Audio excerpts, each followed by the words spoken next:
Welcome back class. अब चलते हैं बेटा हमारे सेकेंड सम की ओर। आपने पहला सम सॉल्व किया, आपको जितना भी समझ में आया होगा बेटा उतना ही अपने समझो, लेकिन सेकेंड सम को और डिटेल में समझने की कोशिश करेंगे। अगर आप अभी बोर्ड पे फिगर को देखते हो ना तो आपको समझ में आएगा भी और नहीं भी आएगा कि सर ये बनाया क्या है आपने। मैंने कुछ नहीं बनाया है, टेक्स्ट बुक में जैसा फिगर दिया है मैंने एग्जैक्टली द सेम वैसा ही बनाया है। अगर अब आप ध्यान से सिर्फ बोर्ड की तरफ देखो तो आपको क्या नजर आता है, ये एक ट्रायंगल है और इस ट्रायंगल में एक राइट एंगल है, तो ये बन जाएगा इन राइट एंगल्ड ट्रायंगल। लेकिन इस बार नाम क्या रहेगा, पी क्यू आर। आपको जैसा ठीक लगे आप लिख सकते हो, आप Q R P Q R जो मर्जी आए वो लिखो।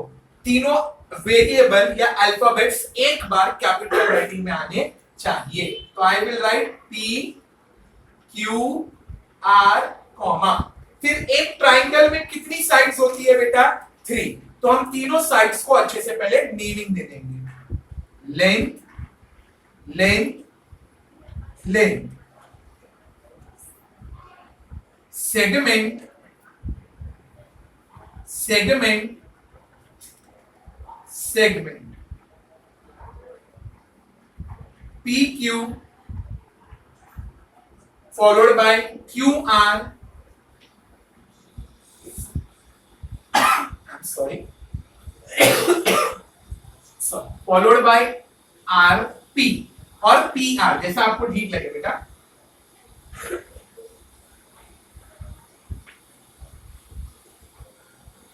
अब ध्यान देना, पी क्यू कहां है, P Q this is 9।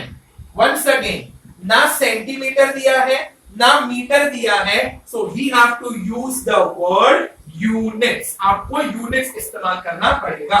So I will write here units. Next you have Q R, Q से लेकर R, we don't know this, तो हम यहां पर लगाएंगे क्वेश्चन मार्क यूनिट्स या एक्स यूनिट्स, जैसा आपको ठीक लगे वैसा। And then you have R P. What is R P? R P is 41 units.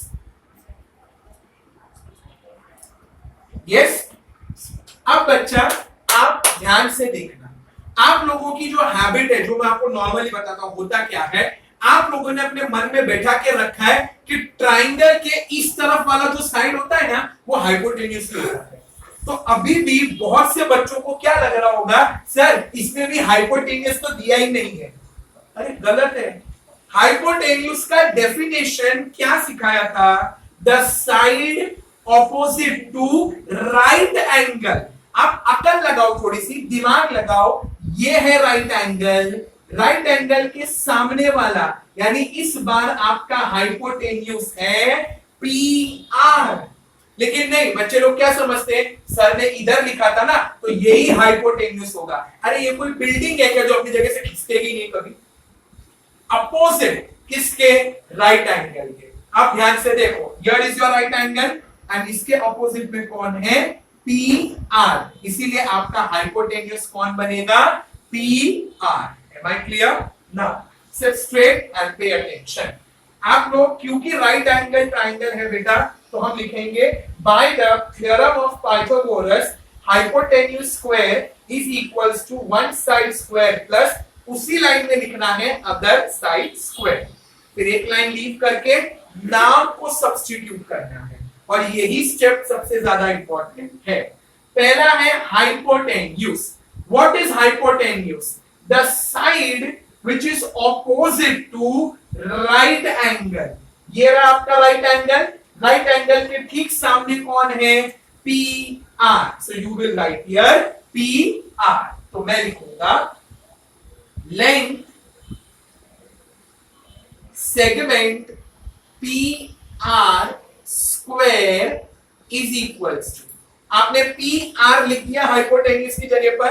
अब दो साइड बचती है, आपको जिधर जो लिखना है बेटा वो लिखो, कोई नहीं पूछने आने वाला, बिकॉज हाइपोटेन्यूस के नीचे हाइपोटेन्यूस साइड लिखना जरूरी था, and that is PR. Now which two sides are remaining?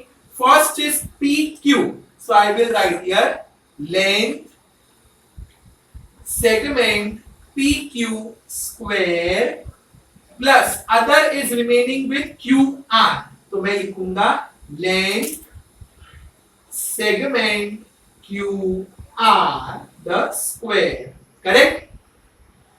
और अब बेटा वैल्यूज को सब्स्टिट्यूट करेंगे. Leave one line after every step. PR, what is the length given to PR? PR का लेंथ दिया है 41 units. So I will write here 41 units square equal to sign brought down PQ. Where is PQ? PQ is 9 units. So I will write here 9 square plus sign brought down और QR के लिए question mark है और figure में दिया है x. So we will substitute here x square. Correct? अब square निकालते हैं. Again leave a line. 41 multiplied by 41 is equals to 9 multiplied by 9 plus x multiplied by x. 41 को 41 से मल्टीप्लाई करने पर बेटा आंसर आएगा 1681. 1681. ऐसा मत सोचो कि सर को कैसा फटाफट आ गया. बेटा ये चैप्टर ना एक साल में 5 से 6 बार सॉल्व करते हैं और ये इस चैप्टर का चौथा साल है. यानी कि कुछ नहीं करते हुए भी ये 18वीं बार सम में सॉल्व कर रहा हूं बोर्ड पर. Minimum 18th time. अब 18 बार अगर आप भी सॉल्व करोगे तो आपको भी आ जाएगा. फाइन. तो इंप्रेस मत हो जाओ कि अरे ऑलरेडी कर देते हैं. कुछ नहीं करते हैं. सब बता रखा है अपना. फाइन. ध्यान. सो 41 multiply by 41 this will become 1681. Sir आप पे भरोसा करना चाहिए? बिल्कुल नहीं करना चाहिए. कॉलम में जाओ, मल्टीप्लाई करो. 41 मल्टीप्लाई बाय 41. 4 1 जा 4, 4 4 जा 16. हाँ वही आंसर है. ठीक है ना. सेकेंड टाइम भी राइट आके तो कौन सा बड़ा बात हो गया. तो भड़कते क्या हो मेरे ऊपर. 9 multiply by 9 81 plus x multiply by x square. अब आपको याद होगा जिन लोगों ने इक्वेशन चैप्टर किया था उन लोगों को एक चीज बार बार समझाई थी कि नंबर्स को इक्वल टू के या तो लेफ्ट में होना चाहिए या तो राइट में होना चाहिए. नाउ लुक, यहां पर है 1681 विच इज अ नंबर और दूसरा राइट साइड पे है positive 81 which is also a number. तो ये दो नंबर साथ में होने चाहिए थे. अलग क्यों है? सो नाउ अब हमारा स्टेप क्या बन जाएगा. This positive 81 from right will shift to left and from positive 81 it will become negative 81.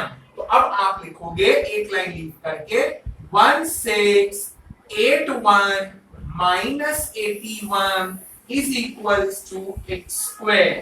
देख लो करेक्ट इक्वेशन है. इक्वल टू के एक तरफ खाली नंबर्स हैं और इक्वल टू के दूसरी तरफ ओनली वेरिएबल. फाइन. सबट्रैक्ट. अगर आप इसे माइनस कर दोगे तो बन जाएगा answer 1600 is equals to x square. अब पहले सम में मैंने आपको क्या समझाया था. लेफ्ट से राइट में गया. अब इसको उल्टा कर दो. स्क्वायर जो राइट में है वो अब लेफ्ट में आ जाएगा. राइट का अपोजिट लेफ्ट, मल्टीप्लाई का opposite divide. So from square it will become square root. तो आपका अगला स्टेप बनेगा under the square root 1600 is equals to x. Sir इधर स्क्वायर लगाएंगे हम लोग? नहीं लगाएंगे. अरे यही स्क्वायर राइट में था अब लेफ्ट में आके बन गया है स्क्वायर रूट. सिंपल. अब 1600 को फैक्टराइज करेंगे. Let us factorize 1600. 1600 को फैक्टराइज करते हैं. Divide by 2 answer will be 800. Divide by 2 answer will be 400. Divide by 2, answer will be 200. Divide by 2, answer will be 100. Divide by 2, answer will be 50. Divide by 2, answer will be 25. 5 5 जा 5 1 जा. Correct. Simple था. Unit place में 0 0 0 0 0 0, इसीलिए खाली 2 से divide किया. और जब 25 आ गया तो हम सब जानते हैं वो किससे डिवाइड होता है, 5 से. काउंट कितने नंबर्स हैं, 1 2 3 4 5 6. सो लीविंग अ लाइन. 6 टाइम 2 को लिखेंगे. 1 2 3 4 5 6 और 2 टाइम्स 5 को लिखेंगे. Multiply by 5 multiply by 5 is equals to x. मैंने आपको प्रीवियसली भी बताया था स्क्वायर रूट का साइन सिर्फ 2 बार आता है. एक बार क्वेश्चन के साथ विच इज 1600 और दूसरी बार उसी क्वेश्चन के फैक्टर्स के साथ विच इज ओवर हियर. अब स्क्वायर रूट का साइन कहीं पर भी नहीं आएगा. So now leave a line. 2 multiply 2 multiply 2 multiply 5 is equals to x. Correct? 2 multiplied by 2 4. 4 multiplied by 2 8. 8 multiplied by 5 40. I repeat, 2 multiplied by 2 4. 4 multiplied by 2 8. 8 multiplied by 5 40. That is 40 is equals to x. और जो लोग sincere हैं, जिनको पता है equation कैसे लिखा जाता है, वो सीधा बोलेंगे सर ये गलत पैटर्न है. The correct pattern is x is equals to 40. x का मतलब कौन है, जहां पर क्वेश्चन मार्क है. So now leaving a line you will right answer. Question mark वाला स्टेटमेंट कॉपी करेंगे. Length segment QR and in place of question mark अब हम लगाएंगे 40 units. क्लियर बेटा. तो वंस अगेन आप लोगों ने कुछ नहीं किया है, सेम पैटर्न में सम को सॉल्व किया है. इस बार सिर्फ एक ट्विस्ट था. आपने 81 जो राइट में था उसको लेफ्ट में ले गए, बिकॉज नंबर हमेशा इक्वल टू के या तो लेफ्ट में होते हैं या तो राइट में, जो हम इक्वेशन में सीखकर आए हैं. एंड द रेस्ट आप लोगों ने सॉल्व किया है. All these things which are done over here ना बेटा, ये सब अब रफ वर्क में जाएगा. तो सेकेंड सेमेस्टर में फैक्टराइजेशन भी रफ वर्क में जाता है. सो मेक श्योर कि आप रफ वर्क में करो and neat and clean presentation के साथ सबको सॉल्व करना है. Meet you in the third sum with some different knowledge. Till then, take care of yourself and thank you.